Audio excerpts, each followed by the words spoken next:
एक गांव में एक पंडित जी रहते थे। बहुत विद्वान, बहुत शांत। लोग दूर दूर से उनके पास सलाह लेने के लिए आते थे। उसी गांव में एक आदमी और रहता था जिसे लोग महामूर्ख कहते थे, क्योंकि वो हर काम बिना सोचे करता था। उसे बस एक ही चीज चाहिए थी कि लोग उसकी भी इज्जत करें, क्योंकि हर कोई उसकी इतनी बेइज्जती करता था, वो उसको भी बुरा लगता था। एक दिन वो पंडित जी के पास गया और बोला, महाराज, मुझे भी आपकी तरह बुद्धिमान बनना है। पंडित जी मुस्कुराए और बोले, ज्ञान पाने के लिए धैर्य चाहिए, मेहनत चाहिए और सबसे जरूरी सीखने की भूख चाहिए। मूर्ख आदमी ने पंडित जी की बात आधी सुनी और आधी ही समझी। अगले ही दिन वो ज्ञान पाने के लिए बाजार गया और ढेर सारी किताबें खरीद लाया, लेकिन पढ़ने की जगह उन्हें सर पर रखकर पूरे गांव में घूमने लगा। लोग उसे देखकर हंसने लगे। कोई कहता, देखो किताबों का राजा आ गया। कोई मजाक उड़ाता, इतनी किताबें सर पर रख ली, अब तो विद्वान बन ही जाएगा।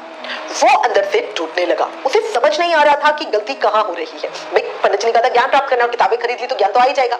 फिर एक दिन पंडित जी ने उसे बुलाया और प्यार से समझाया, बेटा, किताबें सर पर रखने से नहीं, उन्हें समझकर पढ़ने से ज्ञान मिलता है। अब ये बात उसके दिल को छू गई। उस दिन पहली बार उसने दिखावा छोड़कर सच में पढ़ना शुरू किया। धीरे धीरे वो बदलने लगा।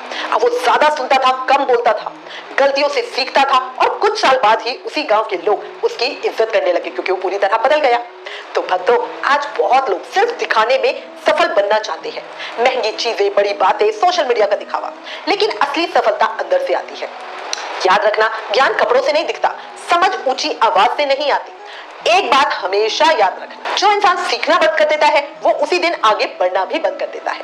इसलिए जिंदगी में दिखावा मत करो, खुद पर काम करो, धीरे चलो, लेकिन रोज सीखो, क्योंकि असली जीत तालियों से नहीं मिलती। असली जीत तब मिलती है जब इंसान कल से बेहतर बन जाता है। याद रखना। राधे राधे।